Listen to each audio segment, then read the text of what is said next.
Hello, everyone, and welcome to the stories we have for you right now. The fragile truce over tariffs inside Ottawa's billion-dollar border plan to appease Washington. What was our objective yesterday? Stop the tariffs. What's our objective today? Stop the tariffs. How Canada plans to keep a trade war at bay. I think the majority of the people think we all can get along better. How some Americans say they feel about the battered state of relations. Everyday cancer patients who are struggling to make ends meet. Adding up the hidden out-of-pocket costs of cancer care. I'm not used to this weather yet, but I'm getting there. In my mind, I'm in Mexico. Plus weathering the extreme deep freeze gripping parts of Canada.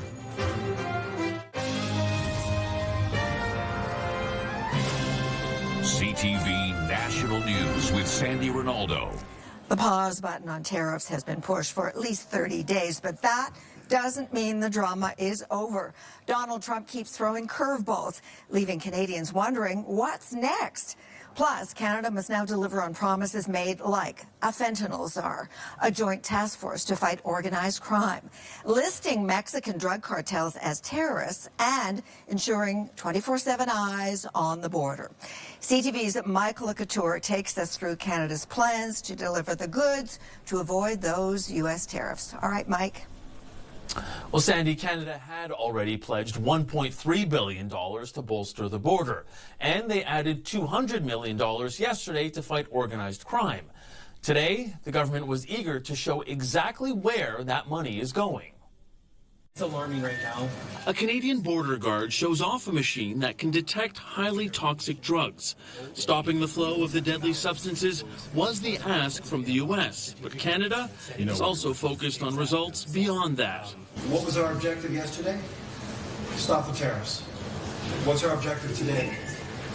Stop the tariffs. Canada managed to do that after presenting U.S. President Donald Trump with an enhanced border plan, including listing Mexican drug cartels as terrorists, and a new role that was Canada's idea, according to a senior government source. Fentanyl czar, who will serve as the main interlocutor between the Canadian and U.S. governments and will enhance our collaboration in combating fentanyl. In the last year of tracking, U.S. border agents seized less than 20 kilograms of fentanyl at our shared border. Compared that to 9,500 kilograms seized at the border with Mexico. Still, a senior trade advisor to President Trump says Canada's border remains an issue.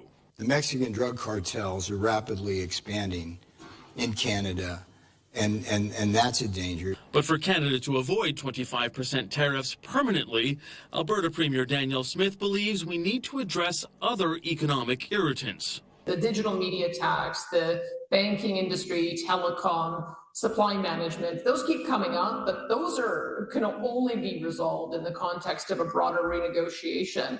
One that could need to happen before 2026, when talks around the Canada-US-Mexico trade agreement are set to start. It's why the federal government is pushing for a Team Canada approach on all fronts. What we know is the only ones that will be able to convince President Trump are Americans themselves. So we need to continue the pressure to make sure that we lobby Washington. Now, those efforts continue this week. The Minister of Defense and Minister of Innovation will be in D.C. tomorrow. Sandy? Okay, Mike. And at his media conference at the White House, Donald Trump made his first public comment since the 30-day tariff reprieve. And here's what he had to say. Well, there's a short-term freeze with Mexico, as you know, and with Canada. But they've agreed to be very, very strong on the border, stronger than they ever were by far, by a factor of about 30. And in addition to that, as you can see, we've been strong because we've had numbers like you've never seen before. I mean, the border is now closed, really closed. And with that being said, we're letting good people come through, and we want good people to come into our country. But all right, now, almost immediately after the reprieve was announced yesterday, American booze was returned to liquor store shelves from Manitoba to Newfoundland. But the tariff threat has shaken trust in the United States, so provinces are pushing the idea of increasing interprovincial trade. Nice idea, but still fraught with barriers. As CTV's Judy Trin learned when she reached out to a local Ontario business. Judy. Sandy, we have to be realistic here. Analysts say not much can be done in the next 30 days that will make a significant impact. Well, we're focusing a lot more. A 30-day reprieve from Trump's tariffs delays what this furniture store owner feels will be inevitable. Really, it does nothing. It causes more stress and more uncertainty. To insulate itself, Modern Comfort is trying to sell more Canadian-made sofas and chairs. To promote trade between provinces, officials say they're working on eliminating barriers. Statistics Canada shows that only 1/3 of Canadian trade takes place between provinces. We are working with our provincial and territorial partners to find ways to eliminate internal barriers to trade within our country. These barriers include different provincial regulations and rules. Some analysts say eliminating them could boost trade between provinces and contribute $200 billion to the economy. Pushed by Trump, there is a political will to move fast. We have to start moving, or guess what? They'll chew us up and spit us out in about 3 seconds. But others say the real solution requires strategic long-term investment. For example, not just to dig up resources like critical minerals to sell overseas, but to use them to make batteries in Canada. If we were less dependent on U.S. manufactured goods in Canada, we'd be less vulnerable to these kinds of trade threats. That's a challenge this store is experiencing on a smaller scale. Modern Comfort wants to carry more Canadian-made products, but there aren't enough domestic manufacturers, and often they're more expensive than brands made in China or the U.S. If the demand is there, and if consumers, keep supporting Canadian-made products, then Canadian-made manufacturers will increase the products they offer. We will have new manufacturers that open up. As officials work on both short and long-term policies, analysts say the most important thing government can do is provide economic assistance to companies and workers to weather this storm. Sandy. Okay, Judy, thank you. Now, it can also be a challenge to buy food and beverages that are 100% Canadian, and there's a distinction between product of Canada and made in Canada, which could involve U.S. companies operating in this country. CTV's Adrian Gobriel has been looking into some of the American brands that are made right here in Canada. Adrian. Sandy, take this Molson plant here behind me in Toronto. It's now partially American-owned. Inside, Canadians are brewing Coors Light. Another example would be Kraft peanut butter or Lay's potato chips. American companies made in Canada. And one food product expert believes if we were only to buy exclusively Canadian, it could have unintended consequences for the economy. We need the capital investment, and we need the products that they make to be able to meet the demands of Canadian consumers. If we were to only buy Canadian brands exclusively, what could be the outcome? As large corporations, they are our largest employers in the manufacturing industry within our sector, and if they're not here, those jobs disappear. I applaud people that feel very strongly and patriotic, but just make really informed decisions about products that are actually made in Canada. Food and consumer health in Canada is the largest manufacturing sector in the country. It's bigger than both the automotive and aerospace sectors combined, employing nearly 450,000 people. Sandy. CTV's Adrian Gobriel. Now, China wasn't spared a tariff reprieve and today wasted no time hitting back at the U.S. And Donald Trump has also said that he's looking at targeting the EU. CTV's Washington Bureau Chief Joy Malbon now on the growing international trade war. Hey, Joy. Sandy, in Donald Trump's tariff war, China is now hitting back. The U.S. president's tariffs kicked in at midnight, imposing a 10% tax on all Chinese goods, from groceries to video games and popular brands like Shein and Temu, until China does more to crack down on deadly drugs. They're sending massive amounts of fentanyl. Without missing a beat, China retaliated, imposing tariffs of its own on U.S. coal and liquefied natural gas, tariffs on large engine vehicles, farm equipment, and toys, targeting U.S. companies and brands like Calvin Klein and Tommy Hilfiger. That's fine. That's fine. We're going to do very well against China. China is about $1 trillion. Think of it, $1 trillion. They're using our money to build their military. And Biden let that happen. And after tariffs were put on pause for Canada and Mexico, both nations promising to boost border security, the White House is racking it up as a win. A Fox News banner this morning reads, Mexico-Canada cave on border. And Press Secretary Caroline Leavitt telling CNN, Canada is bending the knee just like Mexico.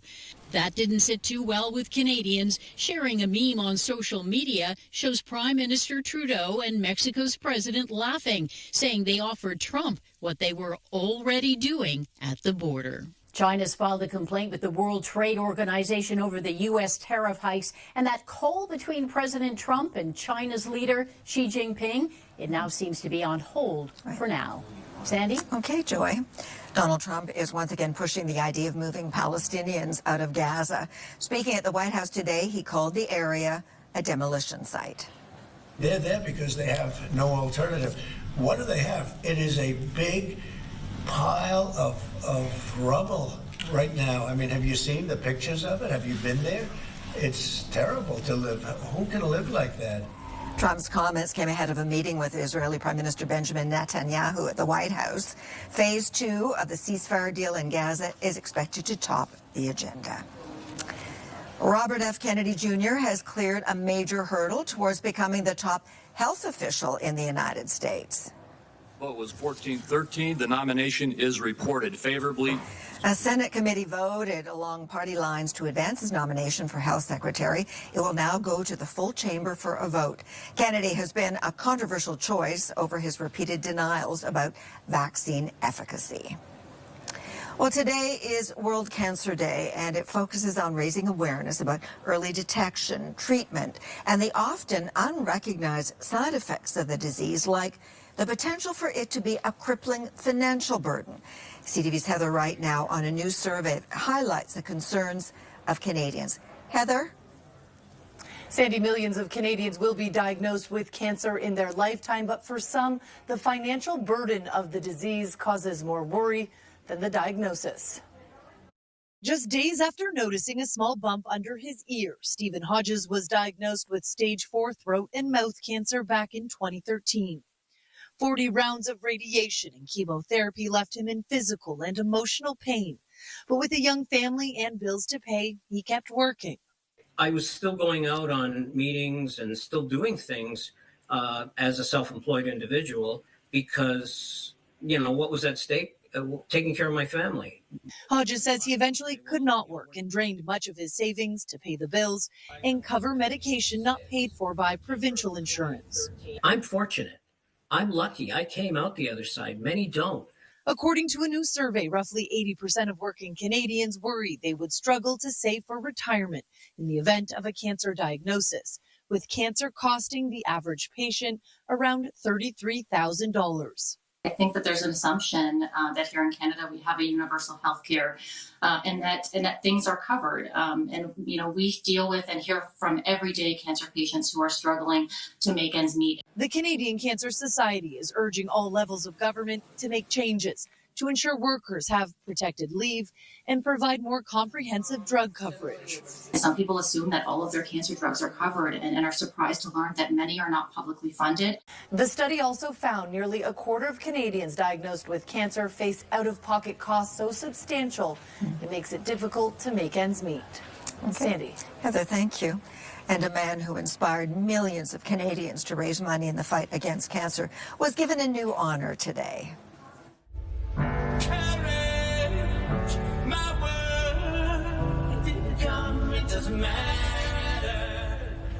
A powerful short film called Finish It shows Terry Fox running his 1980 Marathon of Hope. The film uses advanced technology that replicates the original footage and also features an unreleased version of the song Courage by the Tragically Hip. The film was timed for release on this World Cancer Day, which kicks off the 45th anniversary celebrations of Terry's historic run. CTV National News will return. The marathon of hope continues.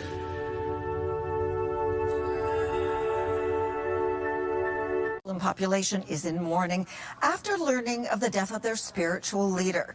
The Aga Khan served as the hereditary imam for 15 million Ismaili Muslims. For the last 7 decades, he was a multimillionaire who poured millions into helping people in the poorest parts of the world. The Aga Khan had the rare distinction of becoming an honorary Canadian citizen in 2009. He passed away in Lisbon at the age of 88. Investigators in Sweden are on the scene of the worst school shooting in that country's history.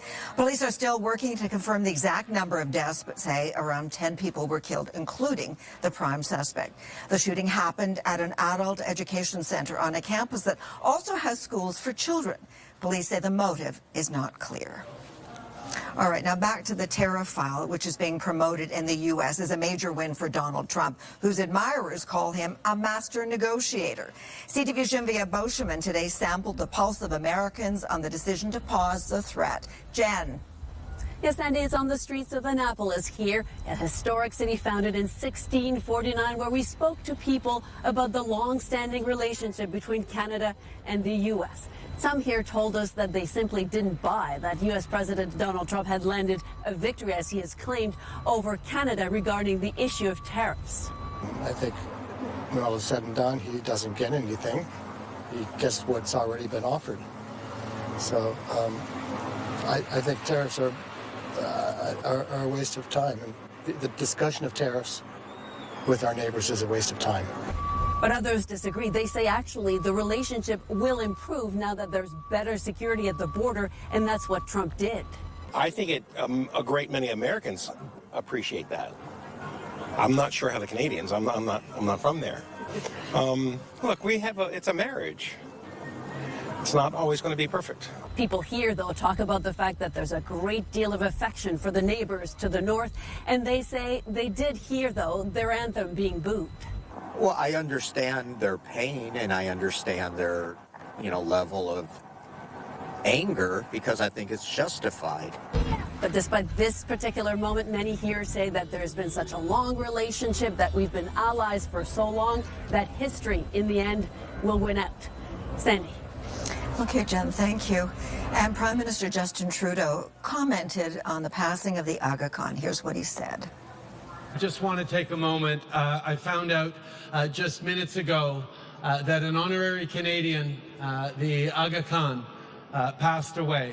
His Highness the Aga Khan was an extraordinarily compassionate global leader, a man of vision, of faith, and of incredible generosity. He was passionate about Canada and what we've been able to create here in this country, and how we are always striving to build better and more for more and more people. And he will be deeply, deeply missed by people around the world, but particularly the Ismaili community that is grieving tonight. And the Prime Minister on the death of the Aga Khan. As we go to break, thousands have fled the Greek island of Santorini as earthquakes rattled the major tourist destination. Hundreds of people were waiting for a ferry to Athens this morning when the island was rocked by a 4.8 magnitude tremor. There have been hundreds of quakes over the past 4 days.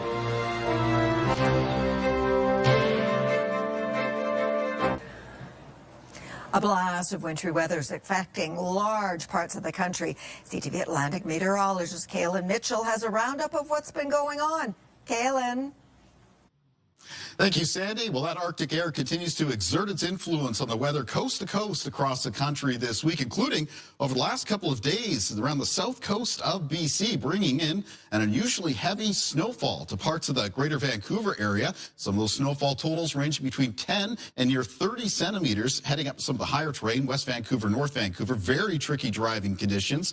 That, of course, part of the same Arctic air that brought in a bitter cold to the prairies, continues to do so, even though the wind chill is moderating a little bit. Some of those extreme cold warnings are falling off. Still, Wind chill for much of the prairies throughout this week. Still going to be making it feel well down to the minus 20s and minus 30s at times. Now, the boundary between that very cold Arctic air, milder air to the south, is set up right along the jet stream, which is also going to act as our storm track for this week. So a Colorado low, or low pressure system moving out of the state of Colorado, is going to be moving along that jet stream, along that storm track, bringing in a swath of 10 to 25 centimeters of snow Wednesday through Thursday through parts of southern Saskatchewan, Manitoba, into northern Ontario and into Quebec. And even on Thursday, southern Ontario getting into a wintry mix because of that weather system with some snow, ice pellets, and freezing rain, likely leading to some slick road conditions. Sandy. It's enough already. Okay, Kaylin, thanks. When we come back, grounding travel plans to the U.S., how the political turbulence around tariffs is impacting trips across the border.